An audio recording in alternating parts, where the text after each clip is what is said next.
What it do, YouTube? It's your main man, Reality, and I'm back with another video. Hey, today, man, we got a good one, y'all. Come on, y'all. Come on, y'all. This one today comes from Morgue Official. Hey, shout out to you, my man. Hey, we're gonna see what it is today, man. You look kind of suspect, but we're gonna see what it is. Not too much on Morgue Official though. Hey, I appreciate you, man. Good looking out, you know what I mean? And today's video, it says, I read the world's first Bible, and here's what happened. Now, before we get started, y'all, I want to thank everybody that subscribed, you know what I'm saying? Hey, I see you. I see you. We in there. We in this thing. You know what I'm saying? Hey, campers, make sure you like, comment, and subscribe, man. Subscribe that. Subscribe. Hey, yo, check this out, man. Hey, I got another video debunking the Bible coming up soon for y'all, man. I know y'all been waiting for it, but I've been getting some things together here in the background, you know what I mean? And I'm gonna make sure I get that video out for you guys, you know what I mean? Now, I ain't gonna hold you up too long, man. Let's get straight into the video, y'all. I got my hands on the world's first Bible, and what I found inside is gonna blow your mind. I'm talking about a version of Christianity where God is actually the villain. A Bible so dangerous that, get this, the church called its creator the firstborn of Satan. This is the story of a man who deleted the entire Old Testament and told the world the God you've been worshiping is a fraud. His Bible actually sparked a war so big that it forced the church to create the Bible that we know today. But that's just the start, because we're also taking a look at a banned gospel where Jesus tells his very own disciples that they worship a false God, and says that Judas is the only one who understood him. We're talking secret books, giant cover-ups, and the possibility that the God billions worship might be the enemy. By the end of this, you're going to see why the church did everything to make sure you'd never hear this. My name is Morg. I'm an ex-Christian blowing the lid off hidden knowledge to wake the world the hell up, and I went hunting for the oldest Christian Bible on earth, and what I discovered blew my mind. It's going to blow yours too, so buckle up, because I'm about to take you through a hidden history of power, politics, and blasphemy that's going to make you question every... Now, coming from a point of view, from, you know, a non-biased perspective, like I always like to give, you know, the Bible is not what you expect it to be. You know what I mean? It has a lot of hidden meanings that you should search for within yourself. You know what I mean? And let's all agree that, you know, confusion is part of our daily life, you know what I mean? Trying to figure it out, you know what I'm saying? Sometimes it's not too deep to look into, but other times, that's exactly what we should be doing, is looking deep within ourselves to find the answer, you know what I mean? Because that is where God lives. Jesus lives. You know what I mean? And so, hey man, y'all tell me how y'all feel about that down in the comments, man. Y'all let me know. Does this even seem right? You know what I mean? Does this even seem right? Thing you've ever believed. Are you ready? All right, first up, hold on. The first Bible? Don't we already have the Bible? Oh, we do, but I'm talking about an earlier Bible, one the church doesn't want to advertise. Compiled in the 2nd century by a rebel who literally tried to cut God out of the Bible. I'm not joking. This forgotten Bible sparked an all-out war in the early church. It was so controversial that its creator was branded the firstborn of Satan by St. Polycarp, and all his books were ordered burned. Let me ask you this. Have you ever heard of a guy called Marcion. Well, neither had I, because they didn't want you to. But in 150 AD, St. Justin Martyr himself was losing his holy mind over this guy. And this is the thing, when I don't hear nobody, you know, I don't pay attention. I try not to pay so much attention to that. You know what I mean? Like, I just go strictly from the Bible that we were given. You know what I mean? I myself personally don't believe that it has been changed so much to the point to where we don't get God's word.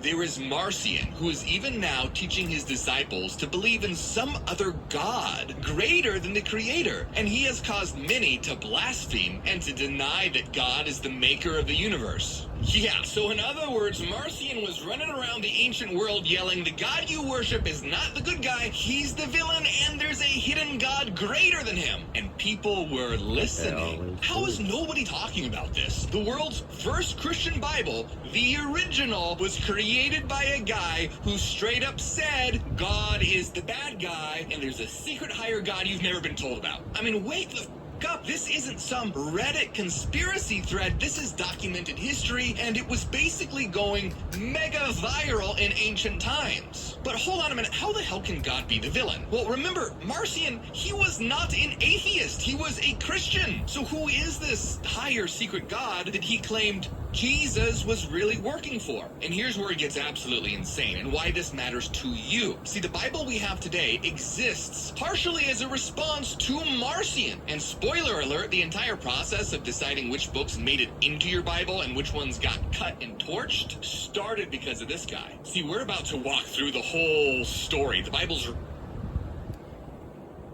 As for the other Bibles that got, the other books that got cut out of the Bible, I don't subscribe to those either. Not the Book of Enoch, not the Assumption of Moses, not anything. You know what I mean? Strictly just that one book is all I need, you know. And that's just me, man. You know, that's how I get my, I'm not saying that I don't, you know, try to go back and be like, oh, okay, and try to put two and two together, but, you know what I mean?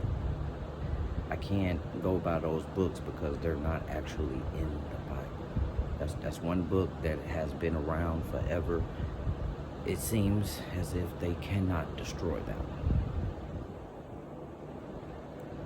Real origin story, from Marcion's nuclear edits to the church's counterattack to how they weaponized the Bible you know today. But first, let's go back to 144 AD, where Marcion, who's rich as hell, by the way, and dangerous as sin, walks into a meeting of Christian elders, slams a pile of money on the table, which is a huge donation, and then unveils something shocking: the first ever version of the Christian Bible. In it, he completely deletes what would become the Old Testament. Yeah, Genesis gone, Exodus gone, 10 Commandments, don't let the stone tablets hit you on the way out.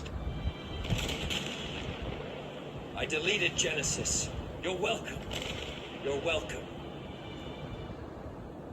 Imagine being able to build an app with your name on it, just by thinking about it.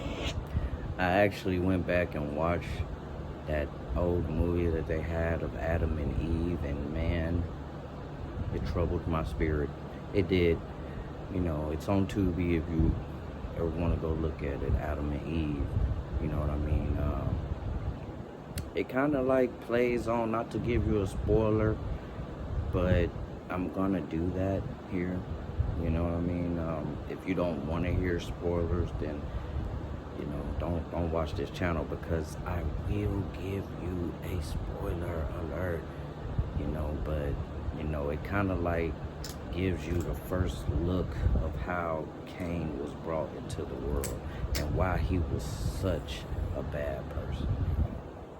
You know, why his thoughts were a little bit different than Abel's. You know what I mean? It gives you an insight into that, you know, as much as they can. Did a good job, man. It was a good look, man. But the whole movie, I was clutching my pearls. I was, you know, in awe. I was like, hold on, wait a minute. You know, so if you want to, y'all go check that out, y'all. It's a good movie, you know, good movie to watch. And another movie I just watched, totally off subject, but troubled my spirit. 47 Ronin. I know it's an old movie, but oh my God, 47 Ronin is a good movie until the end. It blew me, y'all. It blew me. Eat Base 44. And anything in the new writings that even seems like Old Testament gets cut too. He deleted the whole Old Testament? Call the council. Burn everything. We're rebranding. See, essentially Marcion says, hey guys, the God of the Hebrew Bible, the one who created the world, he is not the God that Jesus came to reveal. In fact, he's an evil imposter. All right, so you can probably almost hear the collective what the echoing through the room, but Marcion doubles down and lays it all out. He says there are two gods. First, there's Yahweh, which is the Old Testament creator, who is a jealous tribal deity that punishes humans through suffering and death, warlike, vengeful, and petty. Marcion called him the demiurge and described him as an ignorant entity who basically screwed up creation. But then there's the secret Heavenly Father, a totally different being, the God that Jesus actually came to reveal, that is pure compassion, total mercy, zero wrath, definitely no hellfire. See, this God did not create the dumpster fire we live in today, and had been a complete secret until Jesus showed up. Now, this is going to ruffle some feathers, I know. I know it's going to ruffle your feathers. Because it ruffled mine. I kind of did that move right there because it's like, dang, everything that our God did back in the day was for mercy and love. You know what I mean? Everything. You know what I mean? So this kind of like sets a tone to where you want to believe it. You know what I mean? You want to say, yeah, Marcion, where have you been all my life? No, I'm not convinced. You know, I feel like you gotta be a weak spirit to be convinced, or a child. Bart Ehrman said, according to Marcion, Jesus came from a different God, a previously unknown God who was not the God of the Old Testament, but a higher spiritual being who intervened on behalf of people to save them from the wrath of the Creator. Now, and Marcion... This seems like it's coming from someone who has been, you know, scorned. You know, hell hath no fury like a woman scorned. But in Marcion version, you know what I mean? Like, he's been scorned. He wants to lash out against the one true God for people who didn't believe in him and not his people, and wanted to give them some type of hope. Now you can imagine that this is resonating so well with those people. You know what I mean? So well. It's like, yeah, like, he's so mean. He came and burned Sodom and Gomorrah. Like, that was the nightlife, y'all. Come on, y'all. Like, that was the club. He burned it down. We loved the club. We loved Sodom and Gomorrah. S.G. just tossing out vague ideas, he brought receipts. He points to verses like Isaiah 45:7, where God straight up says, I form the light and create darkness. I make peace and I create evil. I, the Lord, do all these things. Yeah, so Marcion sees that and goes, what the hell? That's a confession. Your God said... Yeah.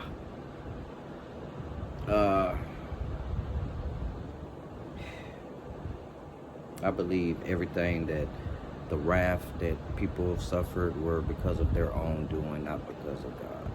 God was only there to correct and purify. You know what I mean? We gotta stop doing this, y'all. We gotta stop doing this.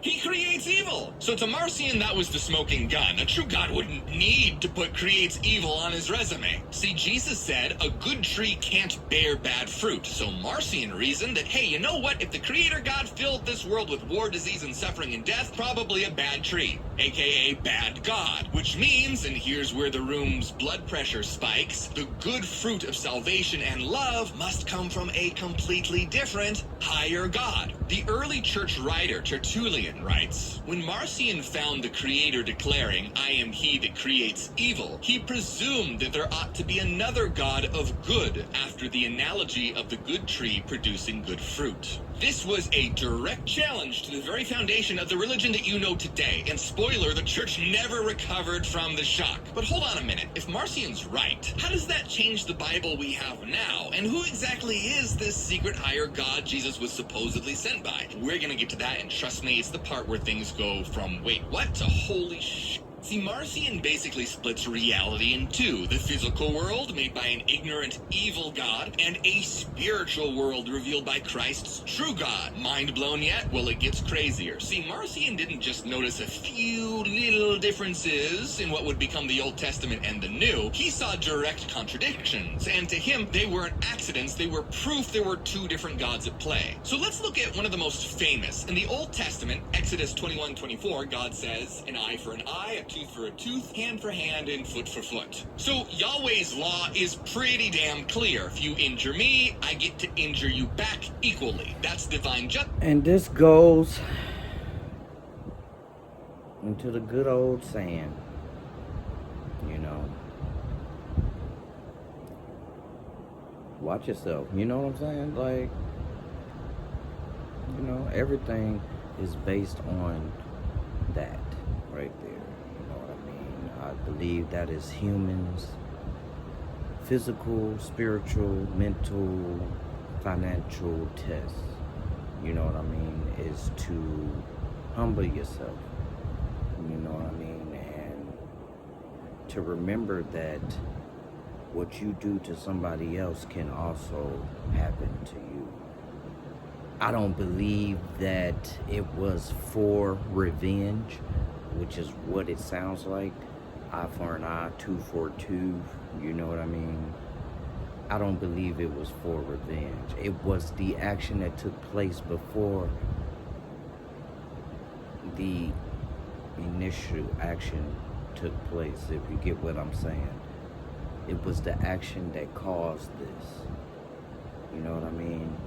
And what humans today have generally lived on, you know, from the beginning of the time, you know, it's revenge. And of course, we all know that this is something that we should not be doing.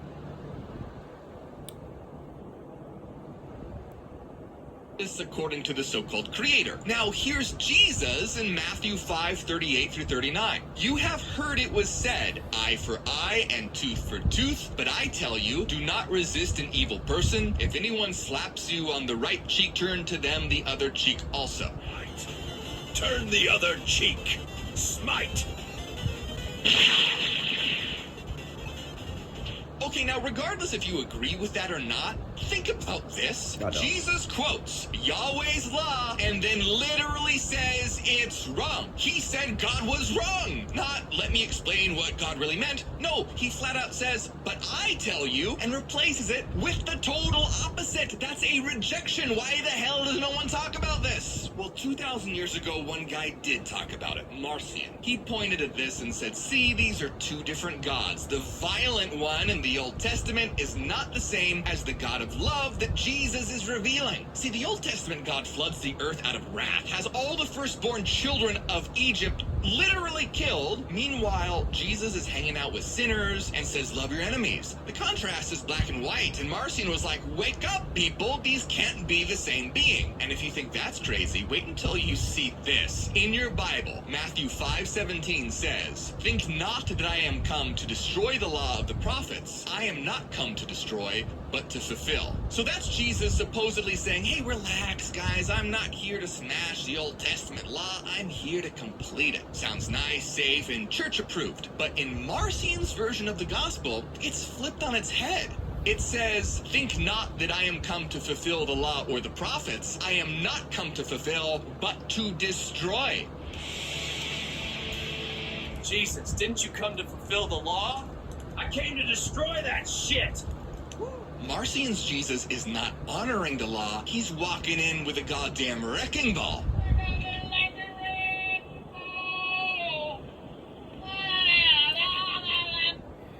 In all hindsight, y'all, you know, I get it.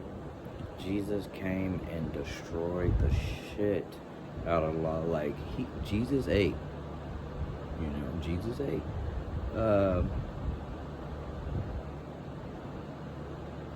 He did exactly, you know, what he was supposed to do. And that is, you know, bring awareness and love and peace, you know what I mean, to his people, basically. And, you know, just to go off what he's saying, you know,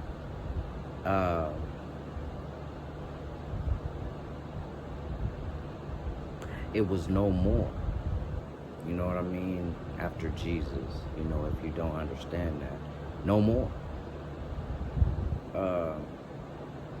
God was going to war. I believe the movie Exodus, it does paint a very vivid picture of what kind of like God was saying. He needed Moses, which was a soldier. I'm gonna spoil this shit. He needed Moses, which was a soldier, right?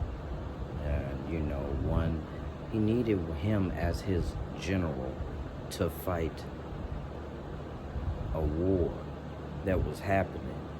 You know what I mean? And that's all that was, man.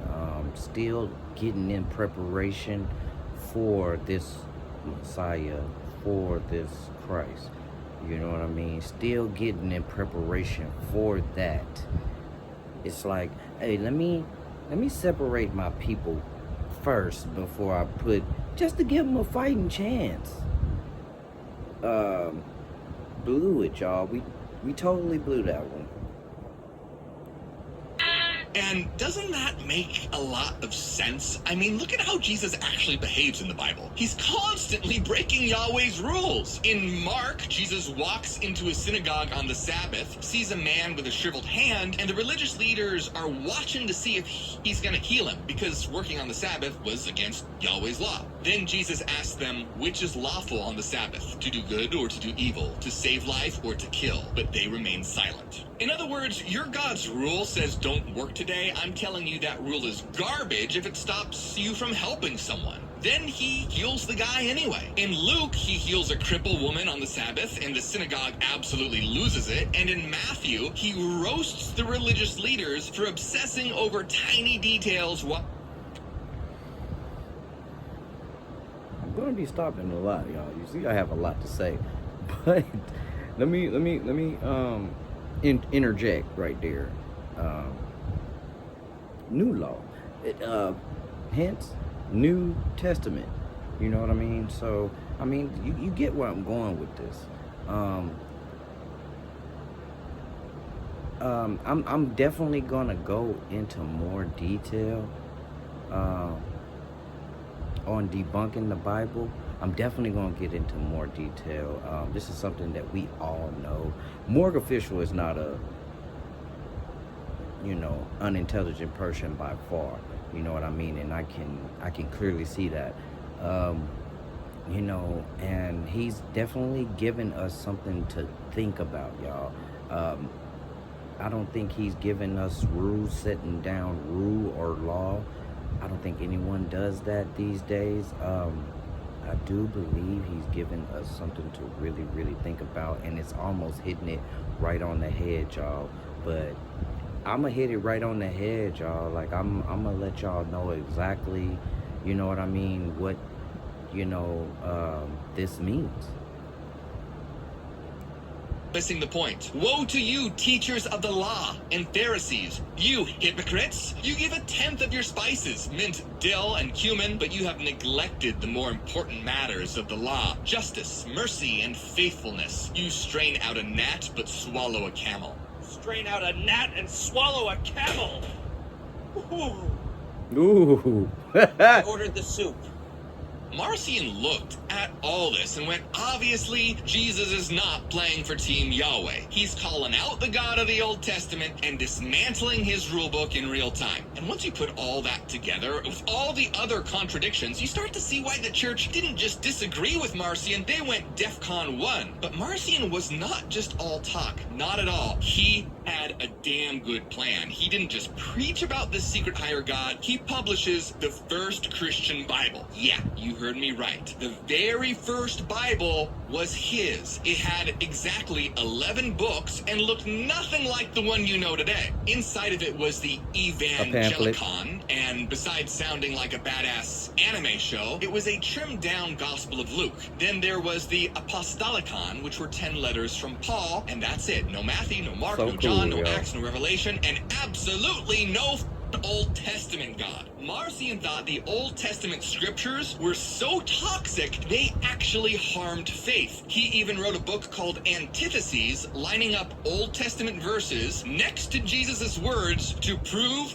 they were totally incompatible. Now, I want you to put yourselves in the shoes of the early church leaders at the time. See, Marcion is not a nobody. He is a rich as hell shipmaster and the son of a bishop, and he's throwing cash around to spread his teachings. And guess what? People are joining his movement. Justin Martyr himself said, many of every nation were swayed by Marcion. And hey, this is not just me hyping it up. Bart Ehrman, one of the top New Testament scholars alive, straight up says Marcion had a huge following. In some parts of the Christian world at the end of the 2nd century, there were apparently more Marcionites than other kinds of Christian. Do you get how insane that is? Marcion was not some fringe heretic skulking around in the shadows. In some regions, he was not the outsider, he was the literal majority. There were places in the Christian world where his version of Christianity was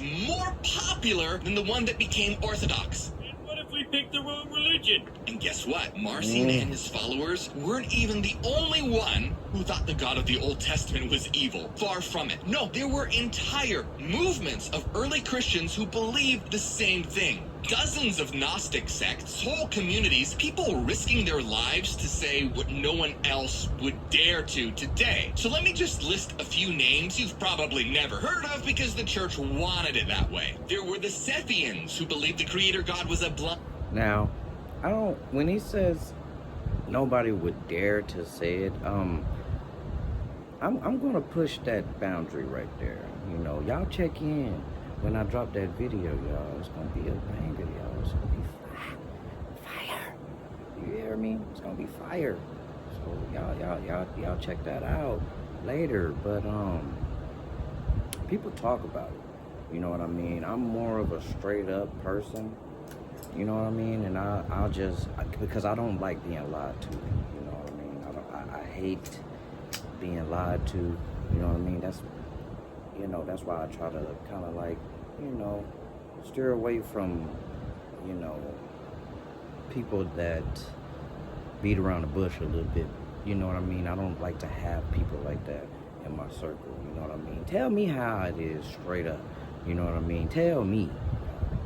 Drop it in the comments what y'all think, man. Would you rather be around somebody that, beats around the bush and don't want to really tell you how it is? Or would you rather be around somebody who, gets straight to the point, a straight shooter, I like to say. Drop it in the comments, y'all. Arrogant fraud, and that salvation came from a higher realm of divine light. There were the Ophites, And they revered the serpent in Eden because they thought he was trying to free humanity from Yahweh's prison. There's the Cainites. They literally said Cain was actually the good guy trying to rebel against the evil creator. And then there were the Barbelo Gnostics that taught that the true divine came from a being called Barbelo, and the God of the Old Testament was an ignorant lesser deity named Yaldabaoth, a monster born out of an error. Then there's the Valentinians, the Basilidians, the Simonians, and on and on. That's just scratching the surface. My point is, these weren't just conspiracy theorists or a few movements here and there. These were early Christians that were organizing, spreading, and preaching that this world is a goddamn trap, and the God of Genesis is the one who built it. So let me say it a little louder for those in the back. There were a ton of early Christians saying, hey, I think the God we're all worshiping might just be the bad guy here. These groups had many secret gospels, so many of them, but we're going to take a look at one. Just And one. my whole It's thing called is, how do you say that? Sometimes I just want to go to the graves and put them up. How do you say that? How do you say that? How did you say that? When he's there talking to you. Who else is going to talk to you? Everything that this God and Jesus was doing for you, and you mother. It's weird, right? It's weird to me. That kind of like sounds weird to me. It's like, how are you like that? But all throughout our history, we have the same people. It's like, it's dead on about the fruit and the tree, that damn tree.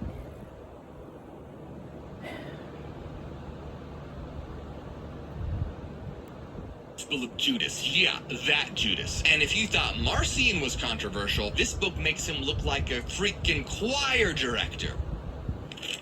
Marcion, you have to read this.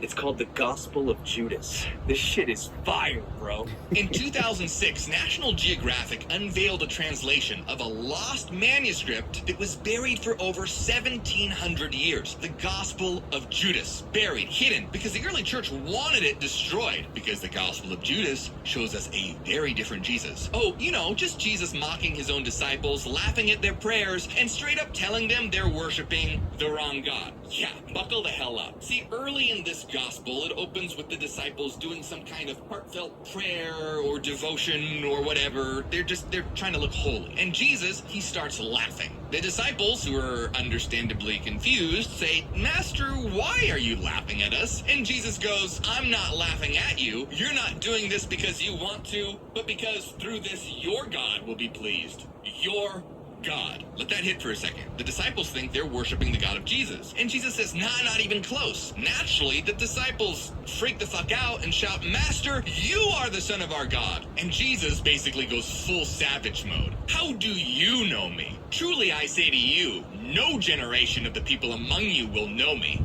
Bro, you don't even know me. No generation will ever know me. And he's not even my real dad. Yeah, basically, you guys don't even know who you're talking to or who you're worshiping. The disciples get so pissed off, the text says, they started to get angry and furious and started to curse him in their hearts. And Jesus shoots back, "Has your God within you become angry with your souls?" Yeah, again, not our God, not my Father, your God. Later, the disciple... To be fair, y'all, thinking of it back then, Jesus was a magician, y'all, basically. He's coming in, just like Simon, the magician Simon, in Acts. You know what I mean? He was basically a magician. You see somebody today like David Blaine come in, you wouldn't say he's Jesus or the Son of God, even if he said it. You know what I mean? In this time where we have one side of humanity that's very spiritual, another side that's very political.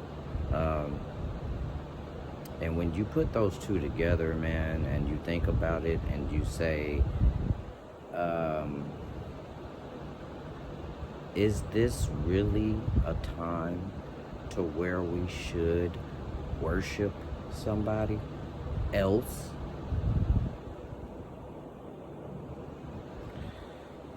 It's hard, y'all. It's hard, y'all. Let me know how you feel, man. Let me know how you feel.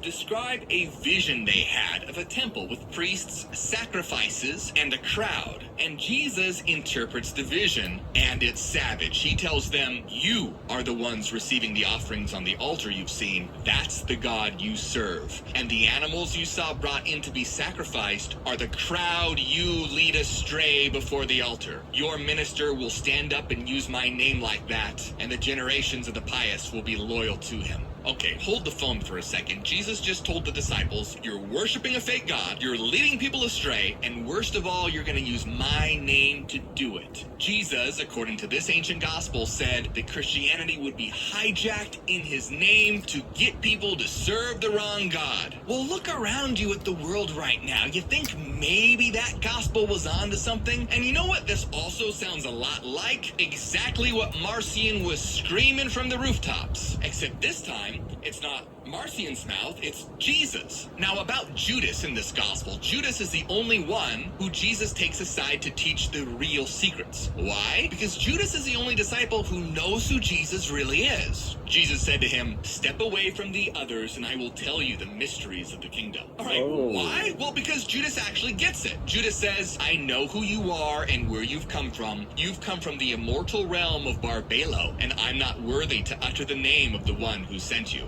Oh, this is so very different, y'all. You know, this is putting Judas on a whole nother level. From Barbelo, the realm of... Eve to me is basically freedom. It's a giant open universe where you can do whatever you want. Don't worry, I got y'all. I'm gonna let y'all know the realm of infinite light. You got it. what this means. You know what I'm saying? I'm Who gonna the further fuck is confirm it for Barbelo? you. You know what I'm talking about? All right, hold on. Barbelo? That's certainly not Yahweh. That's not God the Father. Barbelo is the cosmic mother in the Gnostic tradition. Basically the first emanation from the infinite source. Mother who? Mother may I? And she's a being way higher than the God of Genesis. In other words, Judas said, Jesus, I know you're not from the Genesis God. You're from the realm of infinite light. And Jesus is like, well, finally someone gets it. And that's why he tells Judas, come here, I'll give you the real secret. Yep. Come here. Kill me. That's exactly what I need you to do. Nah, y'all. I can tell you now, man, this is a heap of malarkey, y'all. Like, come on, y'all. The others, they're goddamn clueless. And if this is blowing your mind right now, make sure you hit like and subscribe so that more people will like find this this video, information. y'all. Because listen up, this is way more than a channel. This is literally a revolution of consciousness. We're making enlightenment go viral, spreading what the church tried to bury. If you want to help out even more, become a member for exclusive videos and a ton of downloads on inner transformation. You can also check out my books. Links are in the description of this video. All right, so here's the question that should be gnawing Good at you idea, right y'all. Make sure y'all like, comment, and subscribe, y'all. Y'all subscribe, man. Hit that bell so you know when I drop my bangers, yo. These reaction videos, man. Now, what if the entire structure of Christianity, the Bible, the churches, the God you've been told to worship, was built to keep you locked inside the prison that Jesus was trying to break you out of? See, in both the Gospel of Judas and in Marcion's own teachings, we get the same thing. My point is, heresies were on the rise, and Marcion was becoming incredibly popular. This was a full-blown spiritual revolution, and it was growing very damn fast, and the church freaked the hell out. To the early church, Marcionism wasn't just another one of those heresies. It was an existential threat, the kind that could completely wipe out their version of Christianity. And so they had to act fast and fierce. And so do you know what they did? Did they shake his hand or maybe debate politely? No, they went to war. And the way they fought back is the reason that your Bible exists the way it does today. I am filled with Christ's love. First, bring out the propaganda. They absolutely vilified him. Polycarp, the bishop who was apparently a direct disciple of the Apostle John, runs into Marcion in Rome. According to St. Irenaeus, Marcion asks, "Do you know who I am?" And Polycarp fires back, "I do know you, the firstborn of Satan." And Wow. speaking of St. Irenaeus, he's another heavyweight of early orthodoxy who said that Marcion committed the most daring blasphemy, declaring God to be the author of evils, to take delight in war, to be infirm of purpose, and even to be contrary to himself. But Jesus being derived from that Father who is above the God that made the world. And then there's Tertullian. That guy was basically the internet troll and rage baiter of the 2nd century, but with better Latin. He calls Marcion more savage than any Scythian. Marcion is more savage than even the beasts of that barbarous region. And he says that he gnawed the Gospels to pieces like a rodent. Do you see the pattern here? Everyone else read the Bible and said God is just and good. Marcion read it and went, "Are you blind? This God is cruel and unjust. There's a better one." He was basically trying to cancel Yahweh. And this is the narrative that we always get, y'all, of the Father. You know what I mean? Our Lord. We always get that narrative that he was so cruel. You know what I mean? Me and believing that, I'm gonna tell you now, I don't believe that at all. I believe humans and angels were given free will to roam the world. You know, free will, period. You know what I mean? The only time that the angels and Jesus intervene is through protection nowadays. You know what I mean? Y'all. Y'all tell me how y'all feel, man. Drop it in the comments, y'all. And if y'all feel exactly how I feel, y'all make sure y'all subscribe. Years before Twitter was a thing, and it worked for a while. Marcion's movement spread like fire. Entire communities, the Marcionites, popped up across the empire. They rejected the scriptures that would become the Old Testament completely, baptized only in the name of Christ, and freaked out their neighbors with their radical views. And think about it, Marcion wasn't a YouTube channel with 84 subscribers and a conspiracy blog. For decades, his churches were competing head-to-head with the Orthodox Church, and in some regions they were winning. His version of Jesus, the one who came to destroy the law, not to fulfill it, was going viral in the ancient world. So what did they do? They started rewriting the narrative. Literally, they reshaped the Bible to erase Marcion's influence and shore up their version of Jesus. Yeah, the Orthodox. Monday CRM has the best AI features in the game. Especially in sales. Hands down. So for me, email composition. Well, of course. Of course, y'all. You know, why would we put out there of our Savior, why would we put out there so much hate? We need to draw more people in to the truth, not steer them away. Further steer them away. Because the Bible, yes, I would say also is very controversial.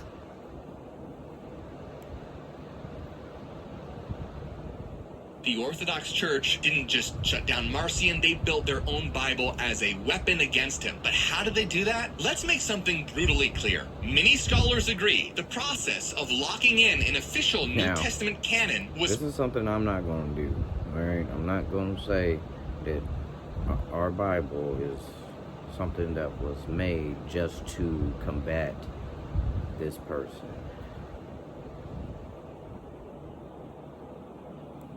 Partly a panic response to Marcion embarrassing the hell out of them by publishing his own closed set of scriptures. The church had no choice but to fire back with, no, here's our list, and it's bigger than Marcion's. Dr. Milton C. Fisher, the Old Testament professor, writes, the heretic Marcion, by defending a limited canon of his own, in effect hastened the day when the Orthodox believers needed to declare themselves on this issue. In other words, he forced their hand. Marcion threw a wrench into their holy gears. He had receipts, he had structure, and worst of all, he had followers, and a hell of a lot of them. So they started building their Bible, sorting through which books made the cut, which ones got chopped, and which got tossed into the heresy bonfire. By 180 AD, Irenaeus, aka the church's first spin doctor, is stomping around and declaring that there must be exactly 4 gospels. Why? Not because Jesus said so, not because of some divine revelation, but because, wait for it, it is not possible that the Gospels can be either more or fewer, for since there are 4 quarters of the earth, the Gospel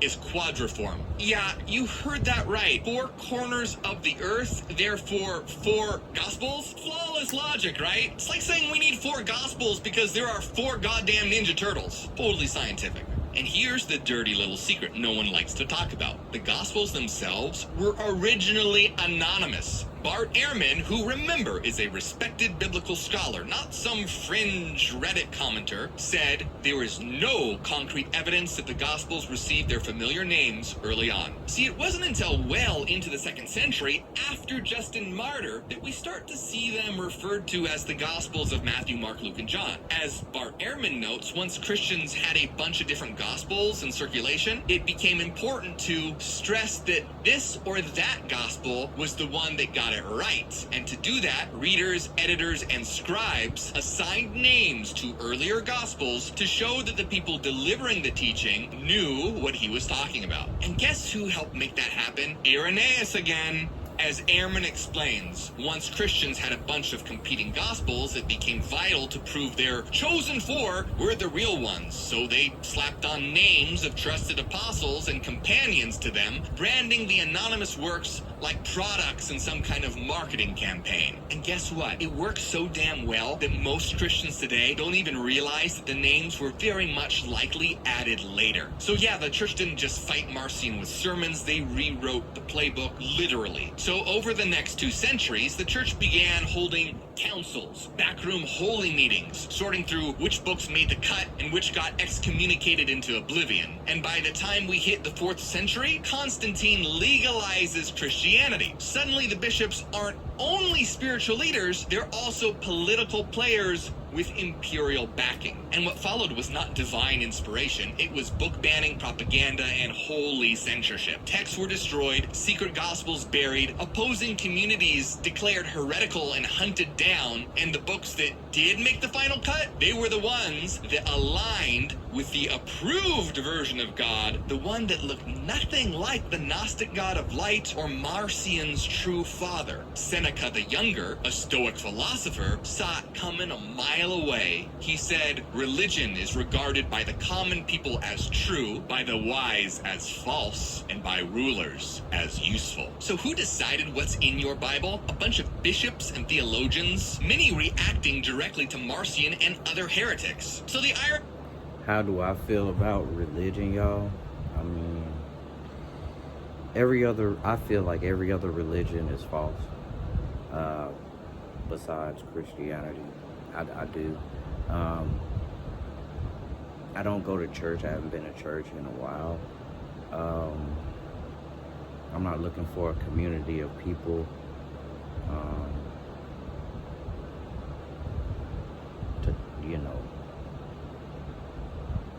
to come together with, and I'm just not into that job.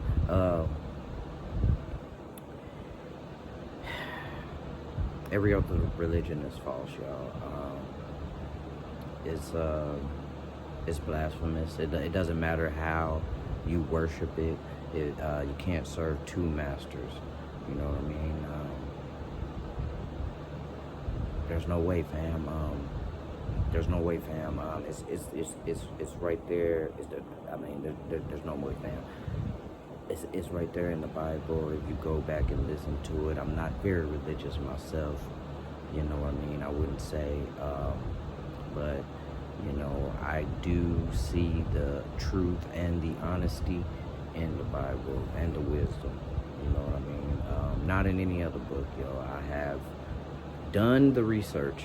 I have done some research, you know what I mean? And I've always been turned off, by every other religion. You know what I mean? I've always been turned off, and something just doesn't seem right in every other religion. And this is why I say with conviction that, the Bible is like one of the ones.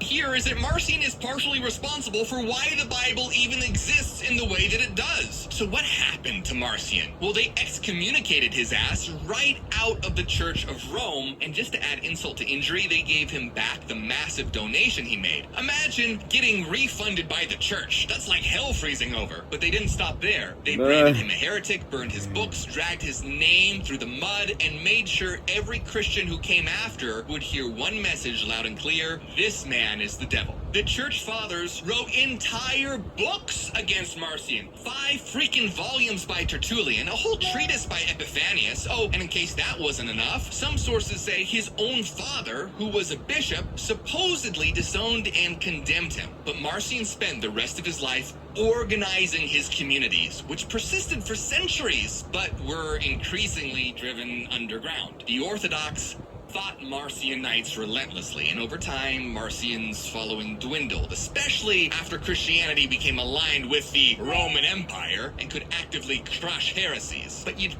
I know we were saying to ourselves, who cares? Y'all, we care. You know what I mean? We're going through this thing called life. You know what I mean? And it's very important to listen to different sides, because you and me are not going to be the only ones that make it to a better life. You know what I mean? And when you start having spiritual things happening to you, you get it that much more.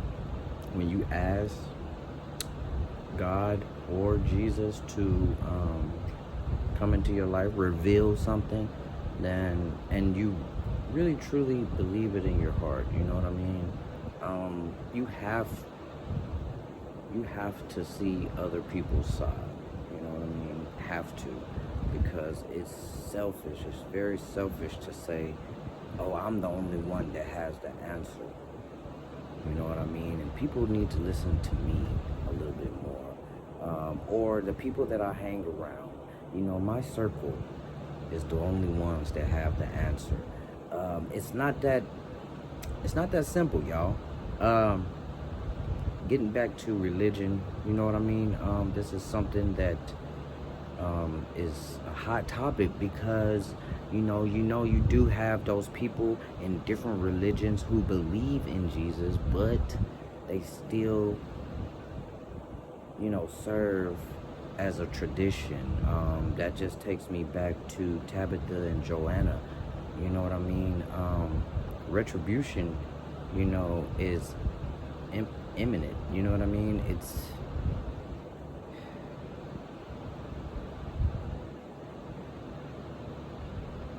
What's the word I'm talking about, y'all? What's the word I'm looking for? Retribution is,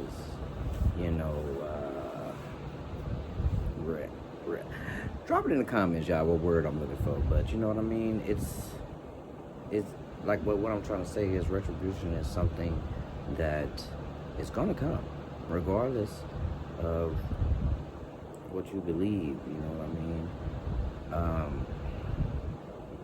It's just best to get right, or you know what I mean? that was the end, right? Wrong. See, the church might have won that battle. Marcion was excommunicated, his movement driven underground, case closed, right? Nope, because centuries later, when the church thought it was safe, thought that they'd buried the heresy forever, Marcionism came back. And this time, it leveled the hell up, because these new heretics weren't just saying Yahweh wasn't the true God, they were saying Yahweh is literally the devil. See, fast forward to the 12th and 13th centuries. A group of mysterious Christians rise in the south of France, calling themselves the Cathars, which comes from the Greek word for the pure ones. I know y'all The Catholic see me Church, over they here struggling with that. You know what I'm saying? Like, Yahweh is the devil. Man, when it comes to the different names of God and Jesus, okay? This is something that I would be debunking. You know what I mean? In my debunking series. Y'all go back and watch those. I'm telling you, it might change your life. It might change your way of thinking, you know what I mean? Because this is something that blew my mind when I came into revelation, when I came into epiphanizing-ishly, you know what I mean? When I came to recognize and believe and stuff like that. It's just one of those things, man, that we really gotta go inner and bring it outward. You know what I mean? Because I know a lot of people like to lead people astray, you know what I mean? And say, you know, no, this is their name, this is it, this is it. Well, I'm gonna tell you what I believe to be true, okay? I'm just gonna let you know, you know what I mean? We can get through this together, y'all. And like I said, y'all, we all have different opinions, man. We can talk about it, you know what I mean?